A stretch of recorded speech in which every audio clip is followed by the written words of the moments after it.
অজু করার সময় অজুর পানি যখন মুখে লাগাবেন একটি দোয়া পড়বেন, আপনার চেহারা নূরের মতো উজ্জ্বল হয়ে যাবে ইনশাআল্লাহ।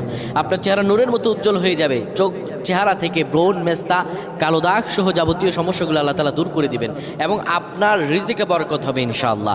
আপনার দোয়াগুলো কবুল হয়ে যাবে। অনেকের চেহারা সুন্দর কিন্তু তাকাতে ইচ্ছে করে না, মনে হয় চেহারায় নুন নাই, কিন্তু অনেকের চেহারাই কালো কিন্তু দেখতেও ভালো লাগে। যেমন এই যে বেলাল হাবশি, চেহারা দিকে তাকালেই শান্তির সুবাতাস বয়ে আসতো। সাহাবীরা যার চেহারা দেখে অনেক প্রশংসিত করিয়েছিল এবং যার কলব স্বচ্ছ ছিল।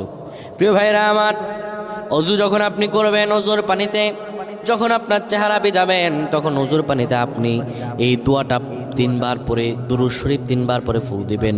দোয়াটি হলো আল্লাহু নূরুস সামাওয়াতি ওয়াল আরদ, আল্লাহু নূরুস সামাওয়াতি ওয়াল আরদ। পানিগুলো নিয়ে সেই পানির মধ্যে আপনি ফু দিয়ে চেহারার মধ্যে লাগাবেন। আমার আল্লাহ রাব্বুল আলামিন